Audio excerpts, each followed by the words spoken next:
नमस्कार मित्रांनो, सुवर्ण फार्मिंग चॅनलमध्ये आपले स्वागत आहे. आज आपण बघणार आहोत मेंढी पालनातला एक महत्त्वाचा विषय. जुळ्या कोकराचे मेंढी पालनात यशस्वी संगोपन कसे करायचे व जुळ्या कोकराची मेंढी पालनात वाढ कशी करायची. मित्रांनो, एकच मेंढी 2 पिले दिली तर तुमचा फायदा थेट दुप्पट होईल. पण जुळ्या कोकर जन्मल्याने काही समस्या येतात. जसे मेंढींना दूध कमी राहते, त्यामुळे पिलांना दूध कमी मिळते. पिलांची वजन वाढ कमी होते. पिलांची मॉर्टॅलिटी होऊ शकते. जुळ्या पिलांची जगण्याची कमी शक्यता होऊ शकते. आजच्या या व्हिडिओमध्ये मी तुम्हाला सांगणार आहे जुळे कोकर का होतात, त्यांना कसे सांभाळायचे, दूध आहार व्यवस्थापन आणि 100% सर्वायव्हर कसे मिळवायचे.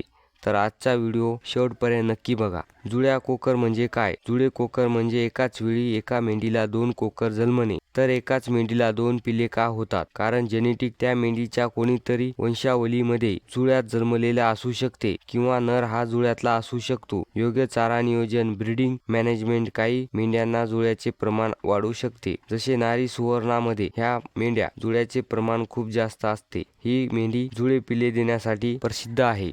जुळे कोकर झाल्याने कोणत्या समस्या येतात? दूध कमी पडणे. मेंढीला 2 पिले जगतील एवढं दूध नसते. वजन कमी होणे. एक पिलू असेल तर वजन वाढ खूप होते, परंतु 2 कोकरांचे वजन वाढ कमी होते. मृत्यू दर जास्त होऊ शकतो. जुळ्यामध्ये 2 कोकर झाल्याने दूध कमी पडल्याने कोकर वीक होतात, सर्वायव्हर होत नाही. मेंढ्यांना जास्त ताण येतो. 2 कोकर पिणारी झाल्याने मेंढीला दूध पाजून मेंढी खराब होते. बारबारदा दूध पाजविल्याने सळ ओढल्याने मेंढीला त्रास होतो. म्हणून प्रॉपर मॅनेजमेंट करावं लागते. कोकर जन्मल्यानंतर लगेच काय करायचं? जुळे पिले जन्मल्यानंतर पहिल्या 7 ते 8 दिवसात खूप महत्त्वाचे असतात. पिलांना पहिल्यांदा दूध पाजवावं. इम्युनिटी वाढते. दूध म्हणजे जे मेंढी विल्यानंतर जे चीक येते ते पाजवावं. त्यातून पिलांना अशक्तपणा येणार नाही. पिलांना ताकद येईल. मेंढी विल्यानंतर 25-30 मिनिटांमध्ये दूध पाजवलं पाहिजे. 2 पिले जन्मल्यावर एक पिलू वीक असतं आणि एक स्ट्रॉंग पिलू असतं. अशा वेळेस वीक पिलावर जास्त लक्ष द्यावं. त्या पिलावर वेगळं लक्ष द्या. थंडी आणि उन्हापासून पिलाचा बचाव करणे. पिले जन्मल्यानंतर कोरडं केलं पाहिजे. दूध नियोजन कसे करावे? मेंढीचे दूध पुरत नसेल अशा वेळी एकाने पिले पाजवावी. एकदाच पिले सोडली तर स्ट्रॉंग पिलू पूर्ण दूध पिऊन टाकेल आणि वीक कोकराला दूध मिळणार नाही.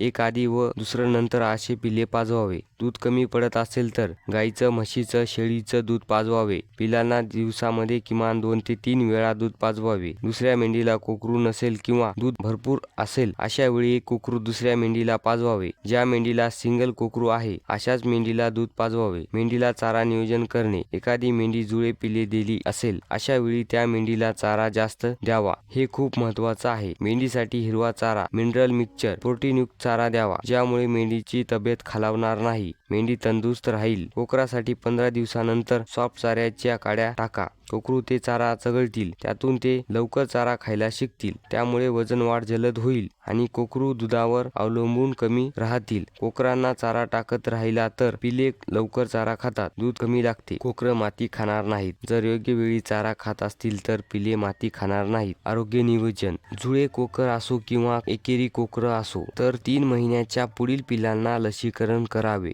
3 महिन्याच्या आधी कोकरांना लसीकरण कधीही करू नये. जुळ्या कोकरामध्ये एक दुसऱ्याचे जेनेटिक असतात, त्यामुळे रोग होण्याची शक्यता असते, तर लसीकरण आवश्यक करावे. 1 महिन्यानंतर जंत निर्मूलन करून घ्यावे. पिलांना स्पेशल जंतनाशक आणावे. मेंढ्यासाठी जे जंतनाशक वापरतात ते वापरू नये. लहान पिलांना वेगळं जंतनाशक वापरावे. स्वच्छता खूप गरजेची आहे. लहान पिलांना स्वच्छ वातावरणात ठेवा. ओलावा असू नये. कोरडं शेड असावं. गोठा पूर्ण स्वच्छ असावा. ग्रोथ होत आहे का?